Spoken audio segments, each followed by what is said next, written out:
Donc, rebonjour tout le monde, bienvenue à cette deuxième capsule vidéo de cette série, les 10 trucs pour débuter en force notre développement des affaires, comme promis, dans la semaine du 12 juin 2017. Le deuxième truc, on se souvient que la semaine passée, on a vu le premier truc qui est de devenir un expert dans notre domaine d'expertise. J'ai eu beaucoup de bons commentaires, les gens m'en ont reparlé et je suis très heureux, je suis très content que vous me suivez lors de ces capsules vidéo.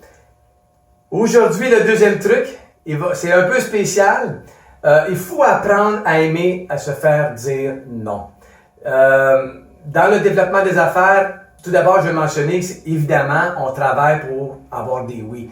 Lorsqu'on est dans l'offre et la demande et que nous, on fait partie de l'offre, bien sûr, on veut que les gens disent oui à notre offre. On veut que les offres concurrentielles qui sont autour de nous, mais que ce soit la nôtre qui soit acceptée. On ne propose pas une offre dans le but, la destination, c'est pas un non. Souvent, par contre, la destination est un oui, mais le moyen pour y parvenir, souvent, c'est de rencontrer quelques non.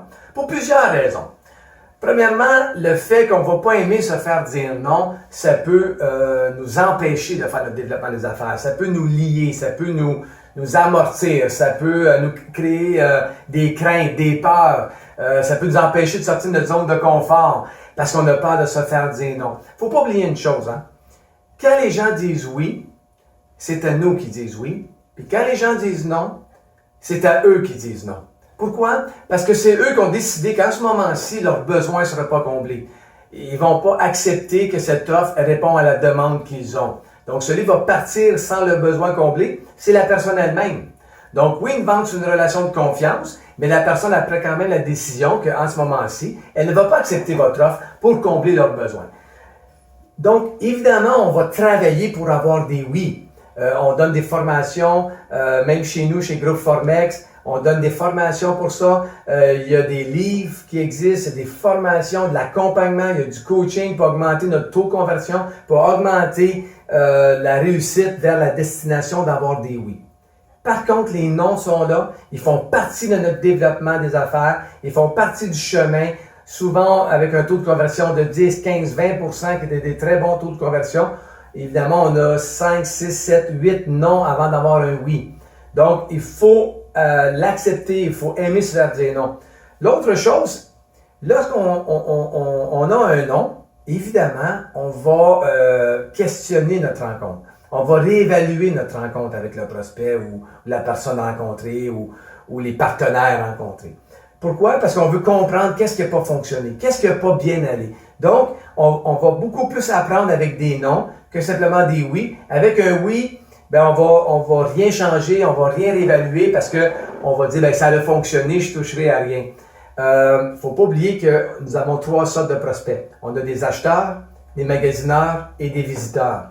Donc, lorsqu'on va rencontrer un acheteur, le oui va venir beaucoup plus facilement. Donc, je vous en souhaite des acheteurs. Par contre, vous n'allez pas rencontrer seulement des acheteurs. Vous allez rencontrer également des visiteurs et des magasineurs que eux veulent avoir beaucoup plus d'avantages de bénéfices, puis ils recherchent beaucoup plus cette relation de confiance-là, soit dans votre domaine d'expertise ou soit par la manière que vous allez lui proposer votre offre. Donc, souvent, on va rencontrer quelques noms avant de peaufiner nos étapes de vente. Trouver les meilleurs moyens pour obtenir un non, parce que un non, souvent, ça veut dire aussi pas maintenant. Donc, il faut retravailler ces choses-là pour arriver jusqu'à un oui. L'autre chose également, dites-vous que plus vous obtenez des non, plus on se rapproche d'un oui. Comme je l'ai mentionné, parce que on va améliorer, parce qu'on va changer des choses, on va trouver qu'est-ce qui a fait que la relation de confiance n'a pas eu lieu. Et l'autre chose, c'est mathématique.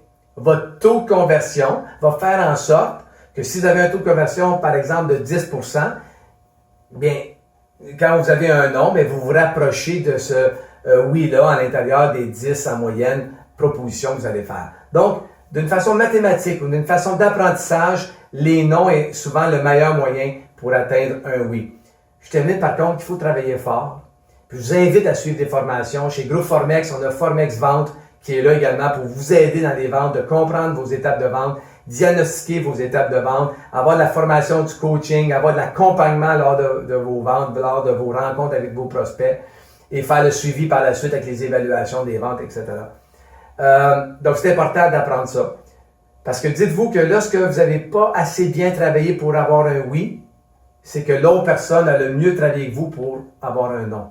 Donc, il faut se rendre vers la destination ultime qui est d'avoir des oui. Mais souvent, tous les non vont être le moyen pour se rendre. En terminant, je vous suggère un excellent livre de Richard Fenton et Andrea Waltz, Non, c'est bon. C'est un petit livre, il est très facile à lire. Souvent, lorsque je l'ai prêté, 1, 2, 3 journées maximum, les gens l'avaient terminé. Et pratiquement 100% des gens qui ont retourné le livre, m'ont mentionné qu'ils ont agréablement été surpris par la richesse de ce petit livre-là. Donc, non, c'est bon. Je vous suggère, c'est très efficace et probablement très utile dans votre prospection et dans votre développement des affaires. Donc, cette semaine, deuxième truc, apprenez à aimer vous faire dire non, de ne pas avoir peur des noms, de ne pas vous empêcher de faire la prospection, le développement dans la crainte d'avoir des noms. Ils font partie du développement des affaires. Ça fait partie de faire de la prospection puis de proposer d'avoir des noms. Donc, premier truc, devenez des experts dans votre domaine d'expertise. Deuxième truc, apprenez à aimer à vous faire dire non. La semaine prochaine, la semaine du 19 juin 2017, le troisième truc, et là, je vais être devant le tableau parce que j'ai des choses à vous montrer. Ça va être fort intéressant. N'oubliez pas, allez sur notre chaîne YouTube, Groupe Formex. Suivez-nous, likez les vidéos sur la page Facebook. Twitter s'en vient, Instagram s'en vient. Des excellentes choses également qui s'en viennent pour Groupe Formex. Vous ne pouvez pas manquer ça. Ça va être super agréable. J'ai des invités qui s'en viennent aussi sur différentes chaînes. Des partenaires qui seront avec moi sur les différentes chaînes de notre... playlist, de notre chaîne YouTube. Donc, à très bientôt. Merci beaucoup et à très bientôt.